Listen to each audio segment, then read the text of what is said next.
Hello friends, welcome to Ruksanaas Audiobook Library. Today we are going to read Magic TreeHouse, book number 7, written by Mary Pope Osborne, part 3, book name Sunset of the Sabertooth. Let us delve into the 7th chapter. The Sorcerers Gift. The sorcerer didn't speak. He stared through the eye holes of the owl mask. "Help us, please," said Annie. The sorcerer threw a rope into the pit. Jack grabbed it. He wants to pull us up," said Annie. Jack looked up. The sorcerer was gone. Where did he go? Jack said. "Tug on the rope," said Annie. Jack tugged. The rope tightened. It began rising. "I'll go first," said Annie cheerfully. Annie, this isn't a game, warned Jack. "Don't worry, I'll be careful." Jack gave her the rope. Okay, but hold on tight, he said. Annie held the rope with both hands. She pushed her feet against the side of the pit. She rose into the air with the rope. She kept pressing against the side of the pit until she reached the top. Jack saw the sorcerer reappear and help Annie up. Then they moved out of sight. Jack was puzzled. The sorcerer had used both hands to help Annie. So who held the other end of the rope? "Wow!" came Annie's voice. What's going on? Jack wondered. The sorcerer came back and threw the rope down again. Jack grabbed it and the rope started to rise. Jack held on tight. He started up. His hands burned. His arms felt as if they were being pulled out of their sockets. But he kept his hold on the rope and his feet against the side of the pit. At the top, the sorcerer pulled Jack onto the snowy ground. Thanks, said Jack, standing. The sorcerer was tall. He wore a long fur robe. Jack looked. Jack could see only his eyes through the owl mask. "Hey!" called Annie. Jack turned. Annie was sitting on a woolly mammoth. Squeak! Peanut was sitting on the mammoth's head. The mammoth looked like a giant elephant with shaggy reddish hair and long curved tusks. The other end of the rope was around the mammoth's huge neck. "Lulu pulled us up," said Annie. Lulu? Said Jack. "Don't you think she looks like a Lulu?" said Annie. Oh, brother, said Jack. He walked up to the mammoth. "Hey, mammoth," started with M. "Hey, mammoth starts with M," said Annie. "Maybe Lulu's the special thing?" I don't think so, said Jack. The great creature knelt down, just like a circus elephant. "Whoa," said Annie. She clutched the mammoth's ears to keep from falling off. The sorcerer helped Jack climb onto the mammoth. Thanks, said Jack. Then the sorcerer reached into a pouch. He pulled out a smooth white bone and handed it to Jack. The bone was hollow. It had 4 holes along one side and 2 on the other. Oh man, I think it's his flute, said Jack. The book said they make flutes from mammoth bones. Jack tried to give the flute back to the sorcerer. Nice, he said politely, but the sorcerer held up his hand. "He wants you to keep the mammoth bones," said Annie. Mammoth bone? Whispered Jack. Hey, maybe this is the third thing. Jack looked at the sorcerer. Do you know Morgan? He asked. The sorcerer did not answer, but his eyes sparkled with kindness. He turned away from Jack and untied the mammoth's rope. Then he whispered in the ear of the giant woolly creature. When the mammoth stood up, Jack gripped Annie's coat to keep from falling off. He felt miles above the ground. He nestled behind Annie in the dip between the mammoth's head and huge curved back. The mammoth took slow, plodding steps across the snow, then picked up the speed. Where are we going? Said Jack as they bumped up and down. "To the treehouse," said Annie. How does he know where it is? Said Jack. "See, she's just knows," said Annie. Jack looked back. The sorcerer was standing in the snow watching them, but At that moment, the clouds parted and the sun came out. Jack was blinded by sunlight on the snow. He squinted to see, but the sorcerer had vanished.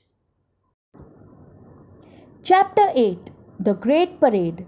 The huge mammoth walked across the open plain. Look, she said. She pointed to a herd of elk in the distance. They had great wide antlers. There, said Jack, as a herd of reindeer came into view. They pranced gracefully across the snow. Then a woolly rhino joined them on the open plain. Then a bison. The elk, reindeer, rhino, and bison moved along with them at a distance. They seemed to be escorting Jack and Annie back to the treehouse. The snow sparkled with sunlight.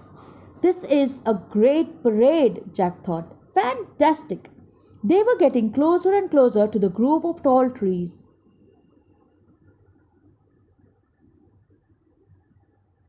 I told you, said Annie. Lulu is taking us home. But just then the mammoth let out a cry. All the animals bounded off. Peanut started to squeak. Jack looked around. Behind them, the Sabertooth was slinking across the sunlit snow. The woolly mammoth roared and plunged forward. Jack and Annie nearly fell off. Jack clutched Annie. She and Peanut clutched the mammoth's shaggy head. The mammoth thundered wildly over the ground. Ah!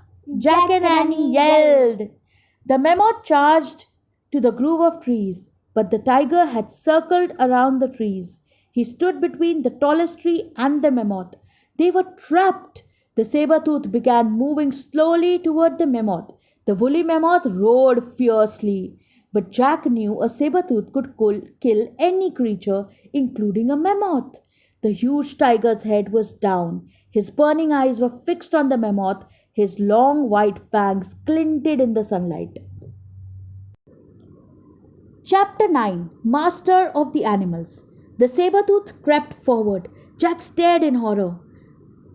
Play the flute, whispered Annie. Is she nuts? Jack thought. Try, said Annie. Jack held the mammoth bone flute to his lips. He blew. The flute made a strange sound. The tiger froze. He glared at Jack. Jack's hand shook. The tiger growled. He took another step. The mammoth roared and stomped the ground. Play it, said Annie. Keep playing. Jack blew again. The Sabertooth froze again. Jack kept blowing until he ran out of breath. The tiger snarled. He's still here, whispered Annie.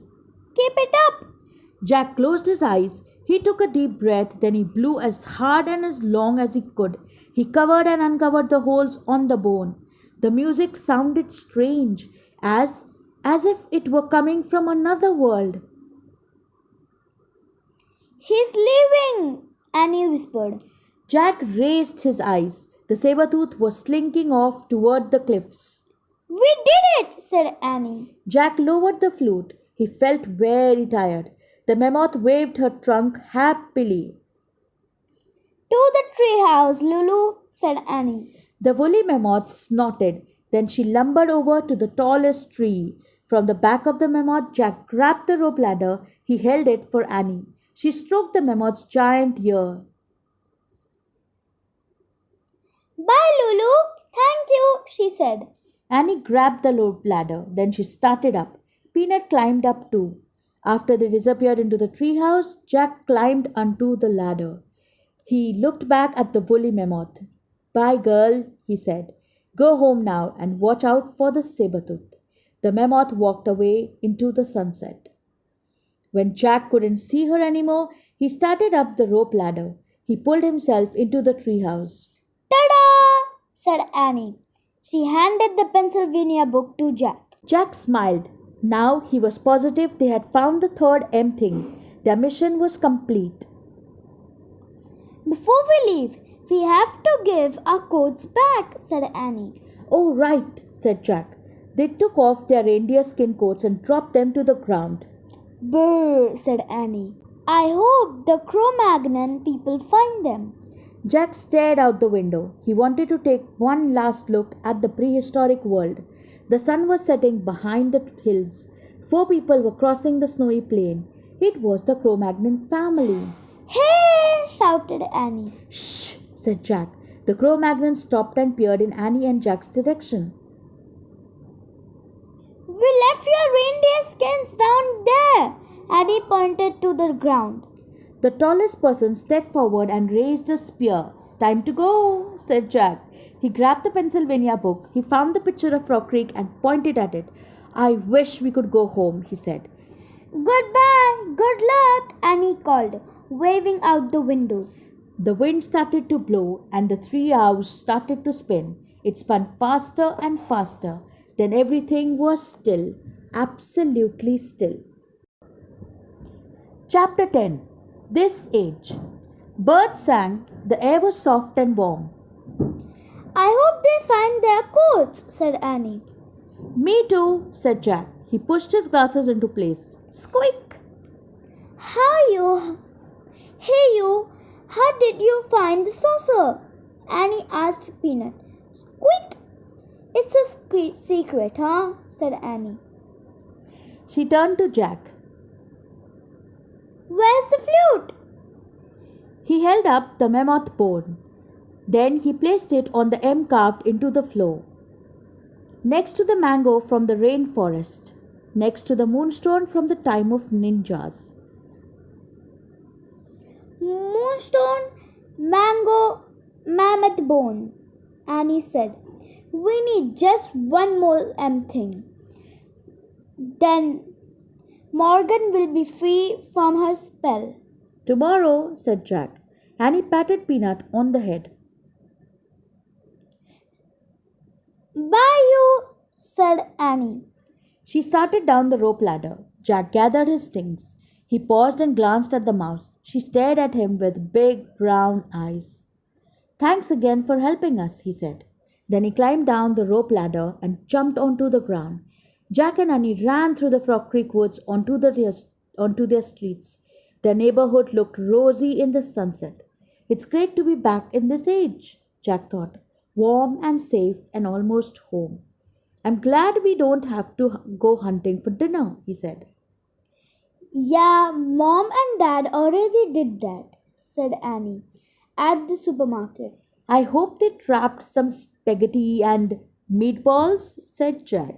I hope they trapped some pizzas, said Annie. Hurry, I'm starving, said Jack. They ran up their sidewalk and through their front door. We're home, shouted Annie. What's for dinner? Shouted Jack. The end.